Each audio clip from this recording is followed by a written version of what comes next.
Hey everybody, it's day 13, January 13th, and we're taking a look at the last bit of Philippians chapter 2, and in this we get to see a great picture of two men of God who really encapsulate what Paul has been talking about this quest for holiness and service to God. So let's take a look at the text.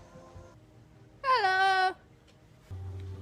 Philippians chapter 2, verses 19 through the end of the chapter, verse 30. I hope in the Lord Jesus to send Timothy to you soon, so that I too may be cheered by news of you. For I have no one like him who will be genuinely concerned for your welfare.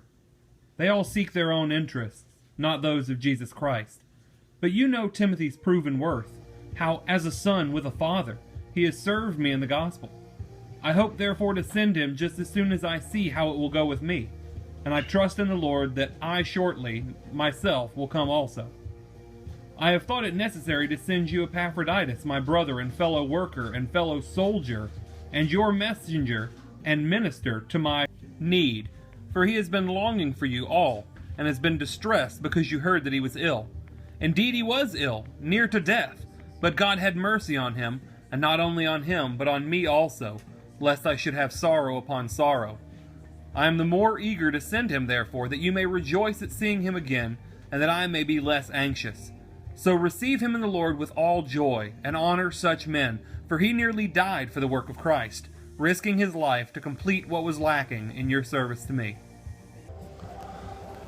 So I feel like Paul here, as he was writing the last bit of this chapter, had been thinking about, humility and not questioning or grumbling and complaining, and in his mind it came to two men that were with him currently, who had ministered to him and served him, and he had two great examples of what this type of person looks like.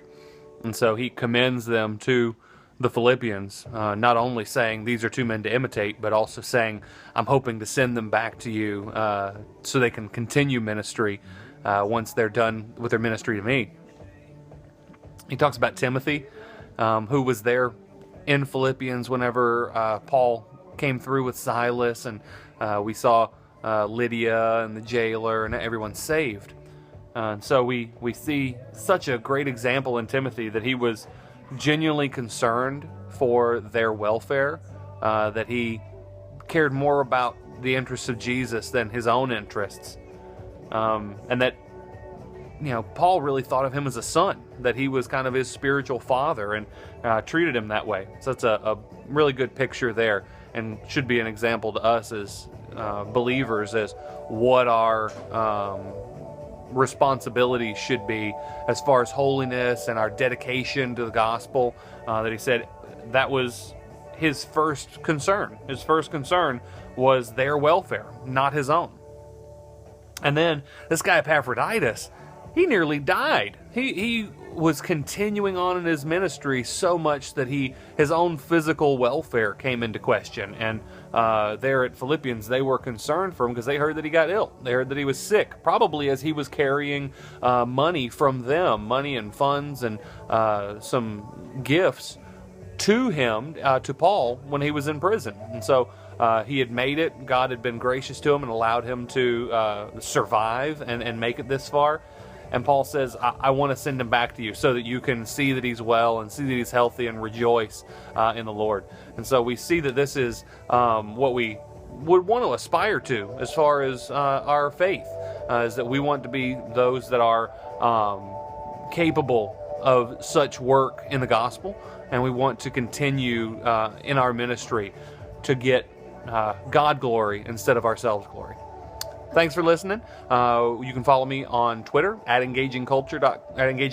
You can also go to engagingculture.wordpress.com and follow along there, or like this video on YouTube and subscribe, and you can get daily updates.